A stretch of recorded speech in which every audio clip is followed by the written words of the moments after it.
बौद्ध विहार शिक्षा YouTube channel पर मैं आप सभी का स्वागत करता हूं। मैं सब इंस्पेक्टर शिवशंकर कुमार। आज हम बात करने वाले हैं कि इतने कम समय में लगभग 2 या 3 महीने के समय में 68 बीपीएससी को कैसे निकालें। जी हाँ, 68 बीपीएससी के लिए काफ़ी कम समय रह गया है और यह एग्ज़ाम 8 जनवरी को प्रस्तावित था होना, लेकिन कुछ सर्कमस्टांसेस के कारण बीपीएससी के अध्यक्ष ने बताया कि यह परीक्षा जनवरी माह के अंतिम सप्ताह में होने की संभावना बनती जा रही है। यह बात बीपीएससी के चेयरमैन ने बताया। ठीक है, तो हम आज इस विषय पर चर्चा करने वाले हैं कि कम समय में 68 बीपीएससी को कैसे क्वालिफाई करें। मित्रों, बीपीएससी पीटी परीक्षा पास करने के लिए बहुत ही ज़्यादा पढ़ने की ज़रूरत नहीं है। जी हाँ, बीपीएससी पीटी की परीक्षा पास करने के लिए बहुत ज़्यादा पढ़ने की आवश्यकता नहीं होती है, बल्कि यह जानना ज़रूरी होता है कि हमें किन सेक्शन पे फोकस करना होता है।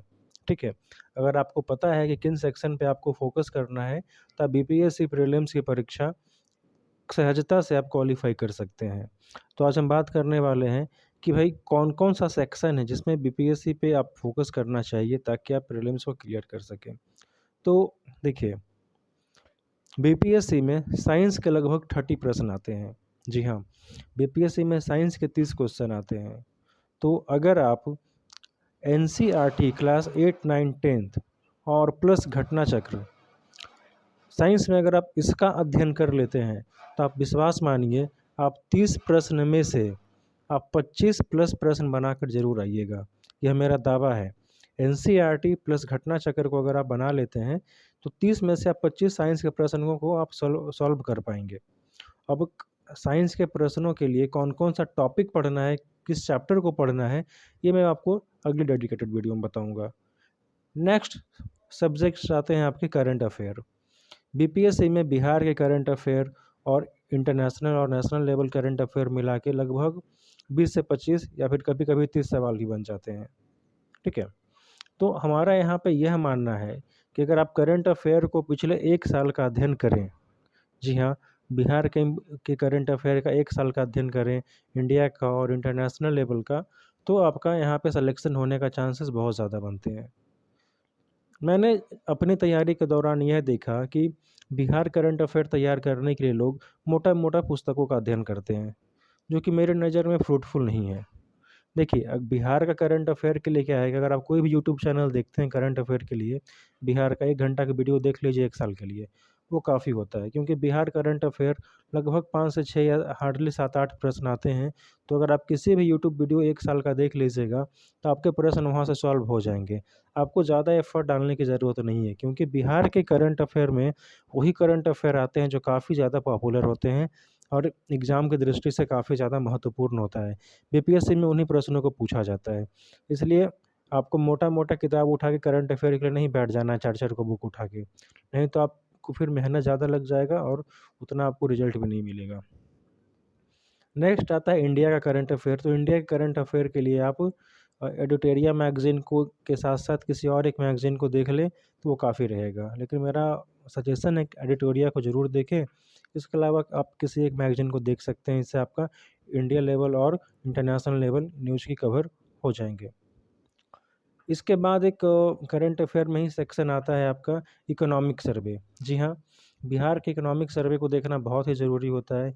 इकोनॉमिक सर्वे हो गया, बजट हो गया, 2011 का सेंसस हो गया, जनगणना हो गया। तो जनगणना में भी बहुत चीज़ को नहीं देखना है। देखना है कि किस डिस्ट्रिक्ट का सेक्स रेशियो ज़्यादा है, कहाँ का कम है, लिटरेसी रेट किसका ज़्यादा है, किसका कम है। आपको इस टाइप के टॉपिक्स आपको करंट अफेयर के पॉइंट ऑफ व्यू से देखने पड़ जाते हैं। ठीक है? और मैंने बताया कि ये बजट और इकोनॉमिक सर्वे। तो बजट और इकोनॉमिक सर्वे में किस प्रकार के प्रश्न पूछे जाते हैं, प्रीवियस ईयर क्वेश्चन के एनालिसिस है, आप इससे इसका अनुभव ले सकते हैं। नेक्स्ट पार्ट आता है आपका हिस्ट्री। जी हाँ, बीपीएससी की एग्ज़ाम के लिए हिस्ट्री बहुत ही बड़ा रोल प्ले करता है। तो अगर आप हिस्ट्री जैसे सेक्शन को फॉलो करते हैं, ध्यान देते हैं, तो यहाँ से आपका 30 से 40 प्रश्न के आसपास इतिहास से आते हैं। इसमें आपका बिहार का इतिहास और भारत का इतिहास शामिल होता है। इसमें आपका लगभग 10 क्वेश्चन के आसपास बिहार का इतिहास रहता है, जिसमें बिहार के ancient, medieval and modern history से सवाल रहते हैं। और इंडिया का भी एंशिएंट मेडिएवल और मॉडर्न हिस्ट्री से सवाल रहते हैं। तो अब तक मैंने क्या क्या बोला, सबसे पहला साइंस, दूसरा करंट अफेयर, तीसरा हिस्ट्री। ठीक है, करंट अफेयर में भी मैंने सेक्शन डिवाइड किया, और जैसे बजट हो गया, इकोनॉमिक सर्वे हो गया, ठीक है, बिहार करंट अफेयर हो गया और इंडिया करंट अफेयर हो गया, मतलब नेशनल इंटरनेशनल करंट अफेयर हो गया। ठीक है, तो इतना अगर आप कवर करते हैं तो आपका करंट अफेयर का सेक्शन कंप्लीट हो गया, फिर आपका साइंस हो गया और फिर हिस्ट्री हो गया इधर। इस तरीके से आप देखा जाए तो आप 90 क्वेश्चन यानी कि 90 क्वेश्चन अप्रॉक्सीमेटली आपका 100 मार्क्स यानी 100 क्वेश्चन के आसपास की तैयारी आपकी इन्हीं 3 सेक्शन पे फोकस करने से हो जा रही है। बाकी बचता है आपका 50 क्वेश्चन। इस 50 क्वेश्चन में आपका पॉलिटी आता है, ज्योग्राफी आता है, इकोनॉमिक्स आता है और पता नहीं क्या क्या आता है। ठीक है, बहुत सारा चीज़ आता है। तो अगर आप उधर उतना ज़्यादा फोकस नहीं भी करते हैं तब भी आप 30 मार्क्स स्कोर कर लीजिएगा, क्योंकि आप बचपन से ही पॉलिटी पढ़ते आ रहे हैं, बाबा आदम ज़माने से ही आप ज्योग्राफी वगैरह पढ़ते आ रहे हैं। तो अगर आप उधर उतना ध्यान नहीं भी दीजिएगा तो भी आप बाकी के 50 नंबर के सेक्शन में से आप 30 नंबर या फिर 25 नंबर आराम से ला सकते हैं। लेकिन इधर जो मैंने 100 नंबर का जो आपको बताया, एरिया बताया, अगर आप इस 100 नंबर के एरिया में से आप अगर 80 नंबर के आसपास ले आते हैं इधर, तो बहुत अच्छी बात है, आपके सिलेक्शन का चांसेस बनते हैं। और 100 में 80 लाना कोई बहुत बड़ी बात भी नहीं है। आप साइंस में 30 में से 25 ले आते हैं, करंट अफेयर में आप अच्छा स्कोर करते हैं, उसी अगर आप मेरे बताए हुए रास्ते पे अगर आप तैयारी करते हैं तो आप करंट अफेयर में भी बहुत अच्छा तैयारी कर लेंगे। और जहाँ तक रहा बात उधर हिस्ट्री का, हिस्ट्री भी आप काफ़ी समय से पढ़ते आ रहे हैं, तो आप हिस्ट्री को भी उसी अंदाज में तैयारी कर सकते हैं। घटना चक्र को ज़रूर फॉलो करना है। बिहार हिस्ट्री पढ़ने के लिए मोटा मोटा इम्तियाज़ अहमद की किताब नहीं पढ़नी है आपको। केबीसी नैनो की पतली सी बुक आती है इतिहास की, जिसमें बिहार का इतिहास, बिहार का भूगोल सब कुछ रहता है आपका। बिहार की अर्थव्यवस्था, बिहार का एडमिनिस्ट्रेशन, आप इस पतली से पुस्तक से आप कवर कर सकते हैं। आपको मोटा वाला इम्तियाज़ अहमद पढ़ने की कोई ज़रूरत नहीं है। ठीक है, इन मोटी मोटी किताबों से बचें। अभी आप बिहार के प्रीलिम्स, बीपीएससी प्रीलिम्स निकालने के लिए जो आपके प्रीलिम्स पॉइंट ऑफ व्यू से इम्पोर्टेंट है अभी वो पढ़ें। अभी आप इस चक्कर में नहीं रहें कि अगर मैं इस किताब को पढ़ूंगा तो मेरे पीटी में भी हेल्प करेगा और मेंस में भी हेल्प करेगा। ठीक है, तो 68 के लिए अभी समय बहुत कम रह गया है, तो अभी पीटी ओरिएंटेड तैयारी करें। मेरा ऐसा मानना है कि बीपीएससी का जो पीटी होता है, बीपीएससी का पीटी पास करना कोई बहुत बड़ा अचीवमेंट नहीं है, लेकिन बीपीएससी का पीटी फेल कर जाना एक बहुत बड़ा डिजास्टर है। ठीक है, तो अगर आप पीटी पास कर जाते हैं तो आप एसडीएम डीएसपी सिर्फ नहीं बनने जा रहे हैं सिर्फ पीटी पास करने से, लेकिन अगर आप पीटी फेल कर गए तो कुछ भी नहीं बनिएगा।